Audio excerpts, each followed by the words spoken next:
Part 1. Well, I'm looking for a reasonably priced holiday. I went to South Africa for a month last year, and I'd like to see North America this time, maybe Canada. First, you have some time to look at questions 1 to 6.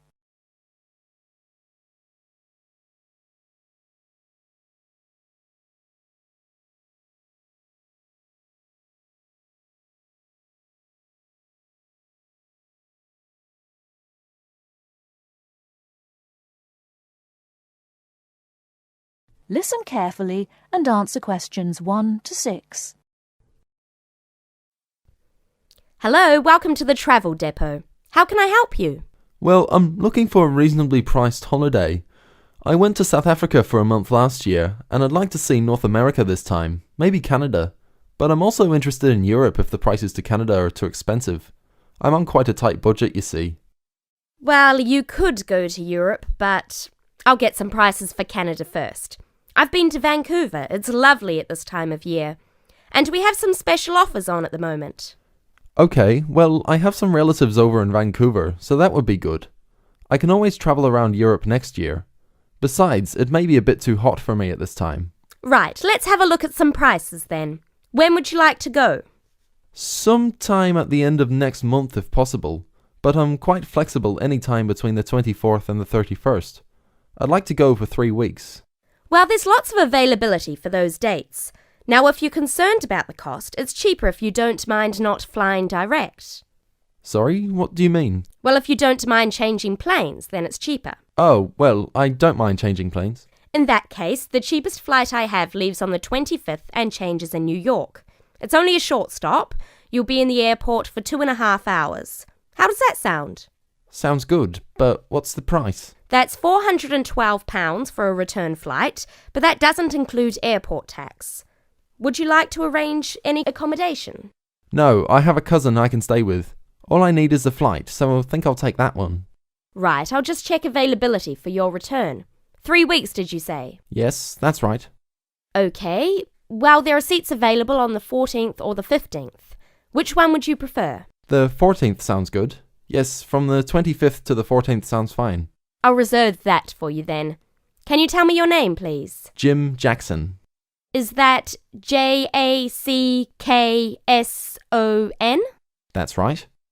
And can I take an address and contact number? Yes, it's 10 Allen Road, Oldham. Do you want a home number or my mobile? Either's fine. Well, my home number is 0151 433 398. Okay, so you're booked on flight number VN217 to Vancouver, leaving London Heathrow at 11:35 in the morning on the 25th and returning on the 14th. So that's 20 nights. Now, one more thing.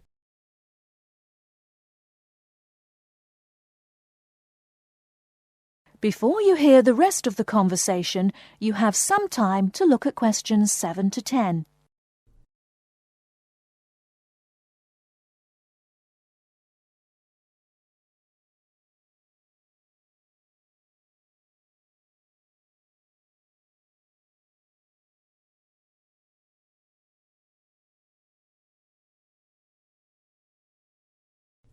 Now listen and answer questions 7 to 10.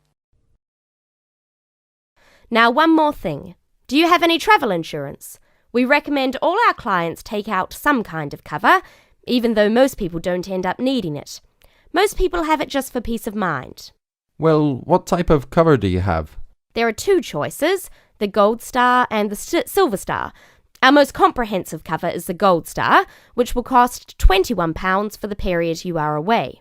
It's a good policy because it covers almost all eventualities, even extreme sports such as snowboarding and skydiving.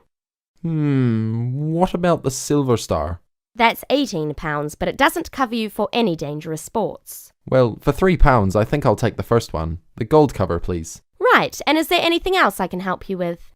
Well, do you have any information about what to do in Vancouver? Yes, I'm sure there's something on the computer that can help. Yes. There's a Shakespeare play at the theatre, but at $54 it's quite expensive. That starts at 8 p.m. The City Museum is really popular too, if you like that kind of thing.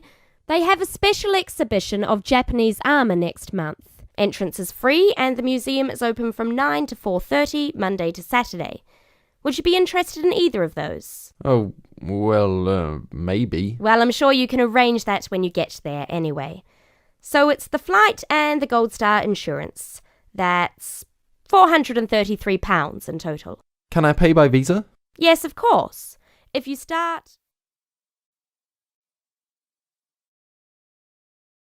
That is the end of part 1. You now have half a minute to check your answers.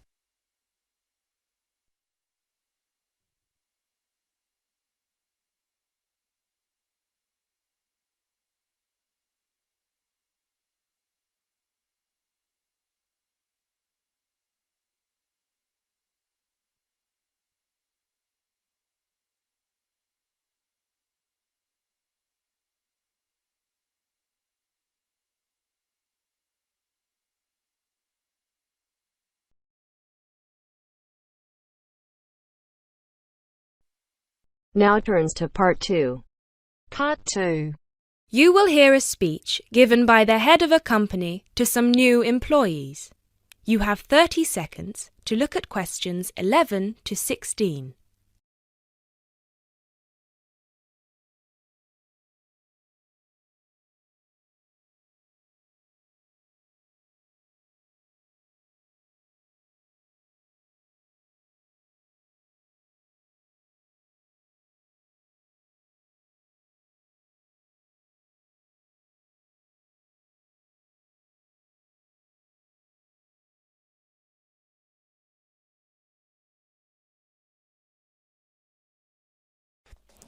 First of all, a warm welcome to Barker's Country Safaris. We're delighted to have you all on board for this season. I know you've all been told a bit about the company when you had your job interview, but I thought it would be worth telling you a bit more about ourselves. Barker's was set up 10 years ago by myself, John, and my then girlfriend and now wife, Nancy. We started it initially just as a hobby. We felt that there was a good opportunity to share our love of the countryside in this part of the world with the many visitors who come here. As you know, most people come for the beaches in the summer, but there is so much more to the region, and this is what we wanted to exploit.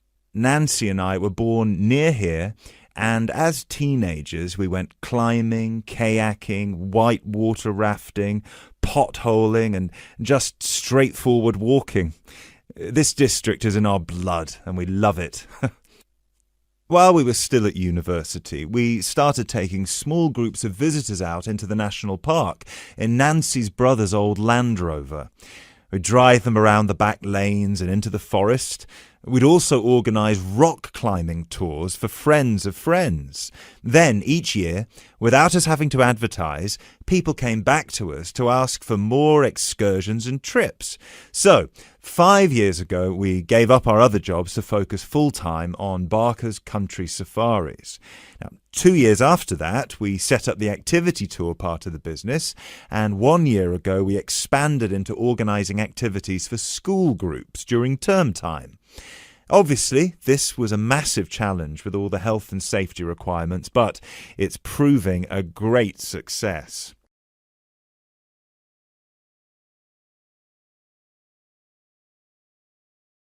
You now have 30 seconds to look at questions 17 to 20.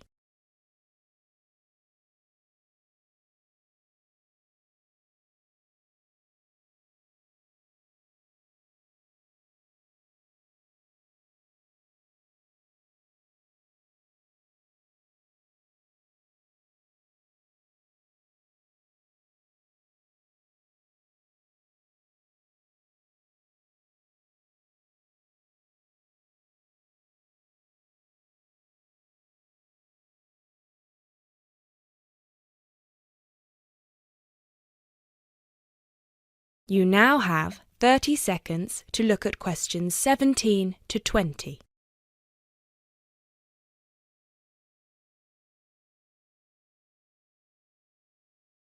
Anyway, we'll certainly not be dealing with school parties during the summer holidays.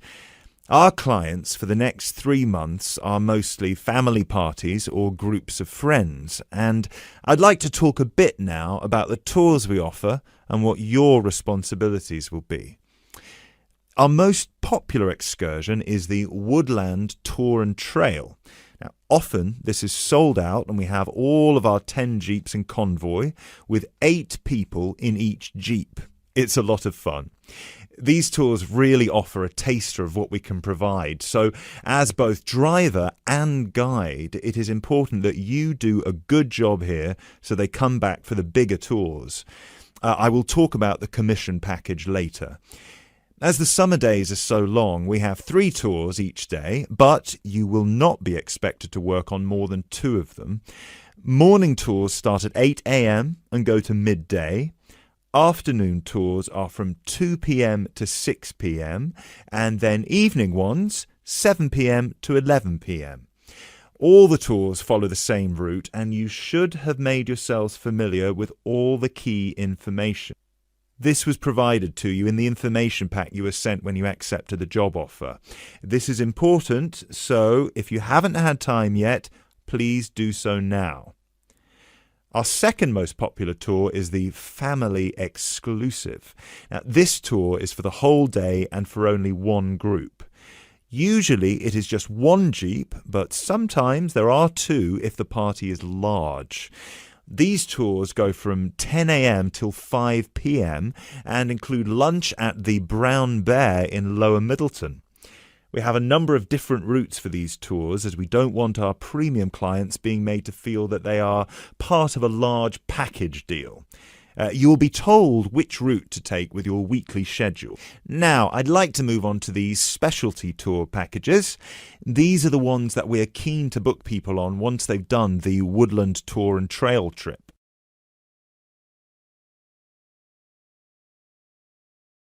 That is the end of part 2. You now have half a minute to check your answers.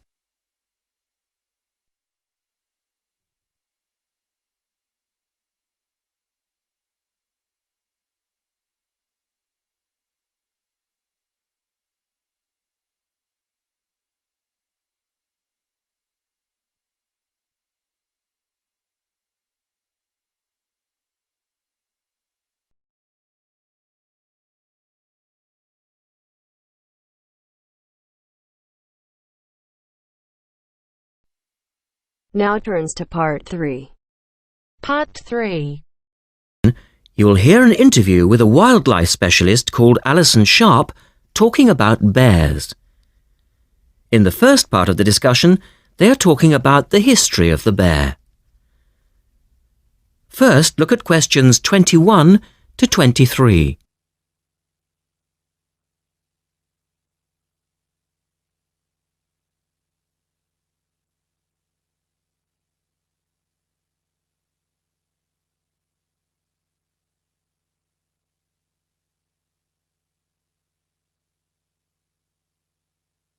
Now listen to the first part of the interview and answer questions 21 to 23.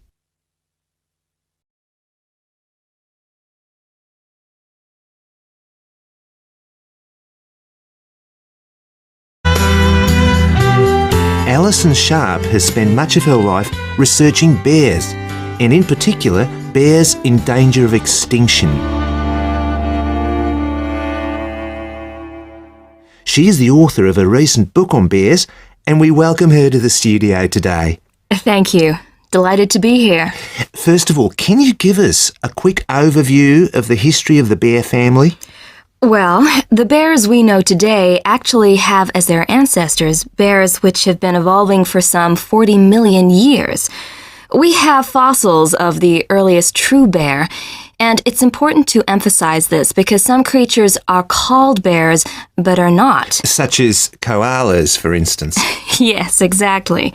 Fossils of the true bear show a small dog-size animal with characteristics that show a blending of dog and bear traits. So the general belief is that dogs and bears were of the same family? Yes, that's the theory.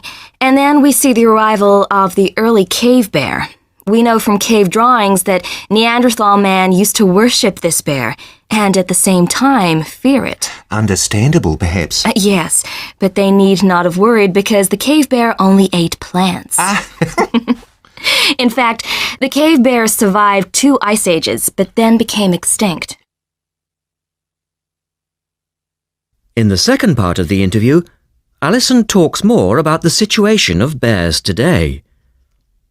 Look at questions 24 to 30 first.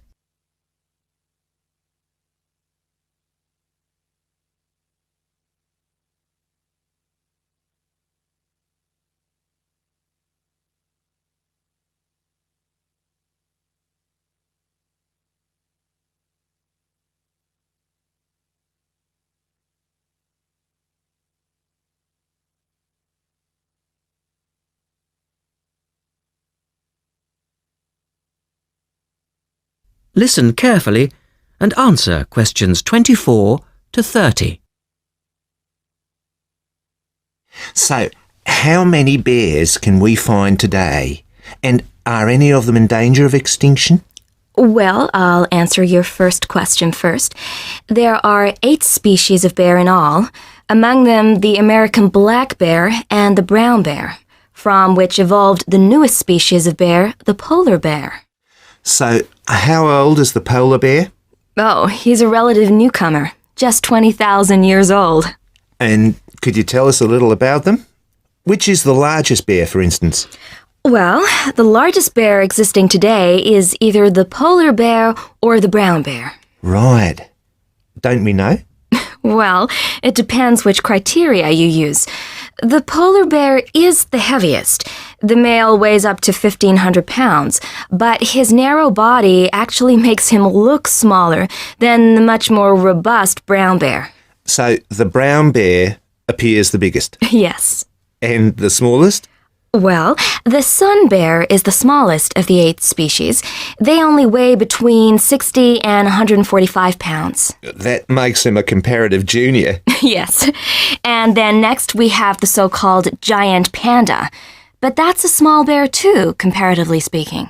And are all bears meat eaters? No, not at all. In fact, the giant panda is almost entirely herbivorous, living on a diet of 30 types of bamboo. Yes, of course. Pandas are famous for that. And another interesting bear is the sloth bear, which eats insects, particularly termites. He can turn his mouth into a tube and suck the insects out of their nests. So, going back to my second question, are bears really in danger of extinction? Yes, indeed, they are. The sun bear in particular, as they've been hunted almost out of existence. And the habitat of the panda is also being reduced on a daily basis. Can anything be done to reduce the threat to these endangered species? I know, for instance, that it's very hard to breed bears in captivity. Yes. Well, I think that by raising people's awareness generally, we can reduce conflict between humans and animals, to stop the slaughter in parts of the world where bears are still hunted, supposedly in self-defense or to protect livestock, but often quite unnecessarily.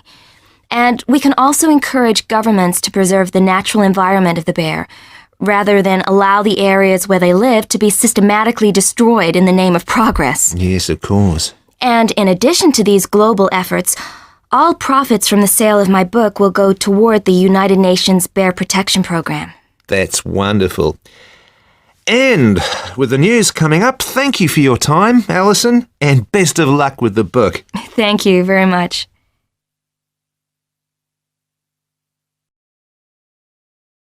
That is the end of part 3. You now have half a minute to check your answers.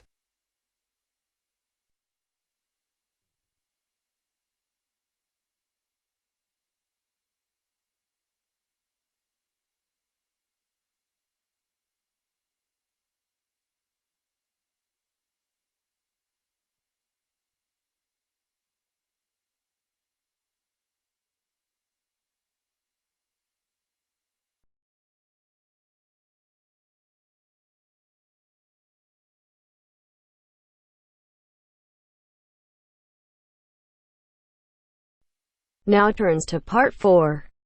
Part 4. Now turns to Part 4. Part 4. Well, it's the beginning of the digital age, and technology is all set to completely revolutionise the way we watch TV, videos and DVDs and play computer games at home. First, you have some time to look at questions 31 to 40.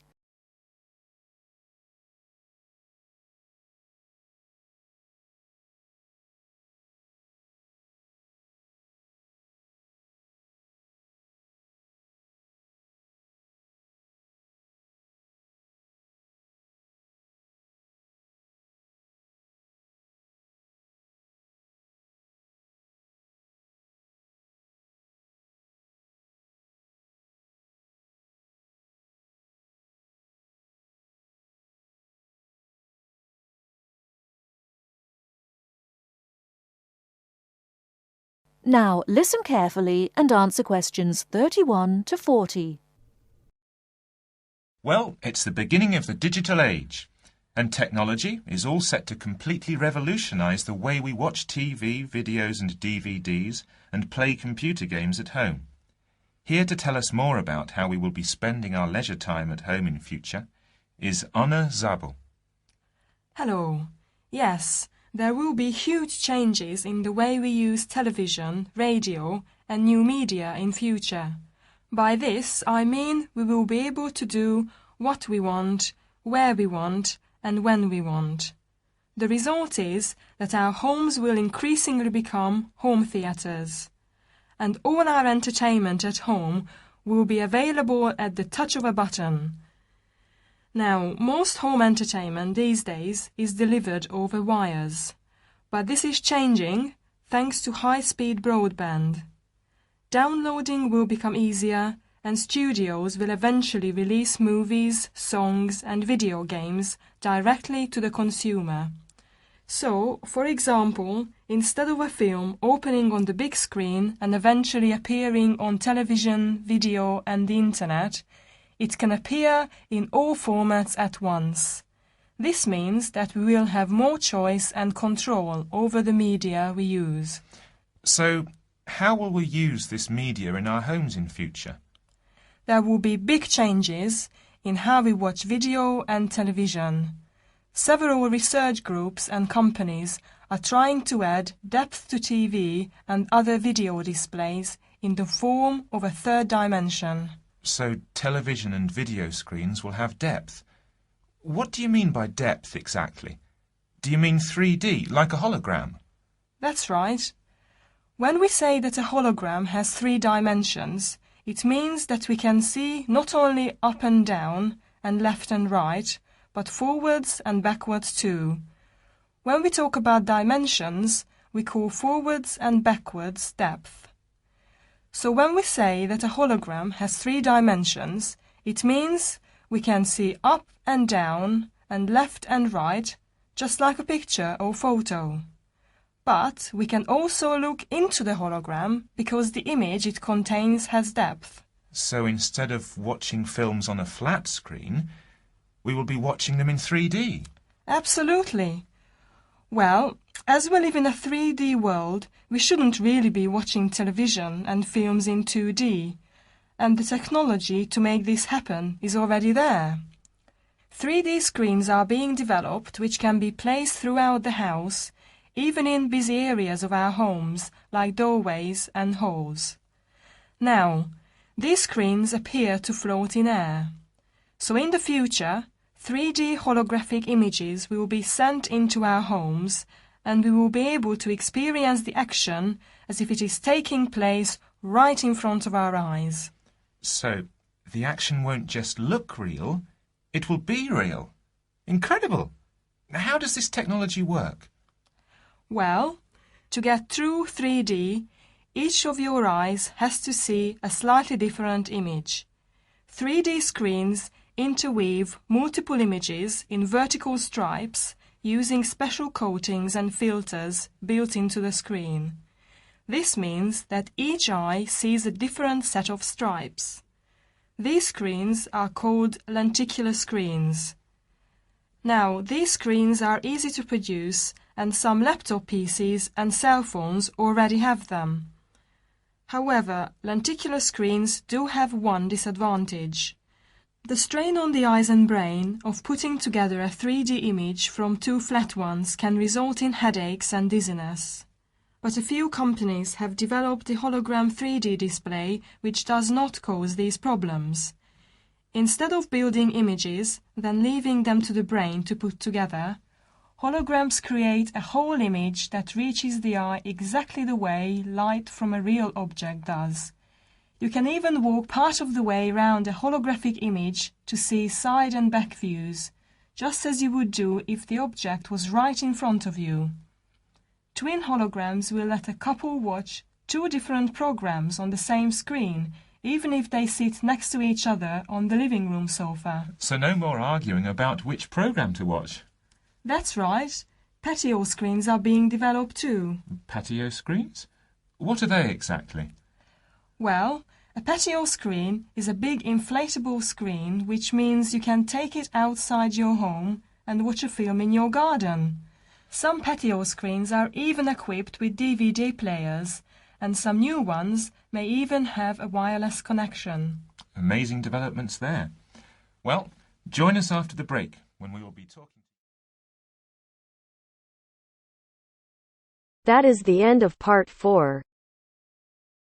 You now have half a minute to check your answers.